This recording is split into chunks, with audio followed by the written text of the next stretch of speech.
Hello everyone. So today we will read the third page of the book. So let's get started. The day was dawning and the shepherd urged his sheep in the direction of the sun. They never have to make any decisions, he thought. Maybe that's why they always stay close to me.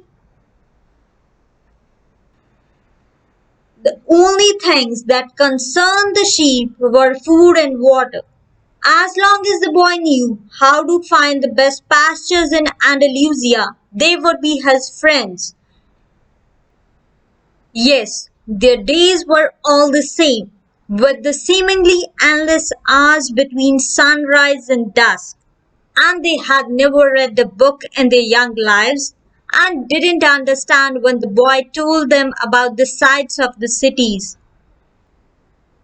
They were content with just food and water, and in exchange, they generously gave of their wool, their company, and once in a while their meat. If I became a monster today and decided to kill them one by one, they would become aware only after most of the flock had been slaughtered, thought the boy. They trust me and they have forgotten how to rely on their own instincts because I lead them to nourishment. The boy was surprised at his thoughts. Maybe the church, with the sycamore growing from within, had been haunted. It had caused him to have the same dream for a second time, and it was causing him to feel anger toward his faithful companions. He drank a bit from the wine that remained from his dinner of the night before and gathered his jacket closer to his body. He knew that a few hours from now, with the sun at its zenith, the heat would be so great that he would not be able to lead his flock across the fields. It was the time of day when all of Spain slept during the summer. The heat lasted until nightfall, and all the time he had to carry his jacket. But when he thought to complain about the burden of its weight, he remembered that because he had the jacket, he had withstood the cold of the dawn. We have to be prepared for change, he thought, and he was grateful for the jacket's weight and warmth.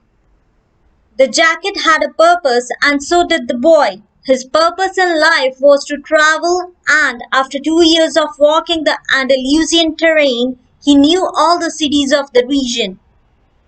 He was planning on this visit to explain to the girl how it was that a simple shepherd knew how to read, that he had attended a seminary until he was 16. His parents had wanted him to become a priest and thereby a source of pride for a simple farm family. They worked hard just to have food and water like the sheep.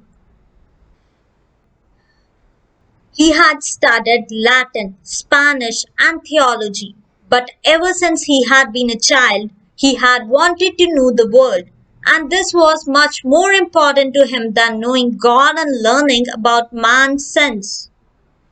One afternoon, on a visit to his family, he had summoned up the courage to tell his father that he didn't want to become a priest, that he wanted to travel. People from all over the world have passed through this village, son, said his father. They come in search of new things, but when they leave, they are basically the same people they were when they arrived. They climbed the mountain to see the castle, and they wind up thinking that the past was better than what we have now. They have blonde hair or dark skin, but basically they are the same as the people who live right here. But I'd like to see the castles and the towns where they live, the boy explained. Those people, when they see our land, Say that they would like to live here forever. His father continued. Well, I'd like to see the land and see how they live, said his son. So today we had done the third page, and do like, share and subscribe to my YouTube channel.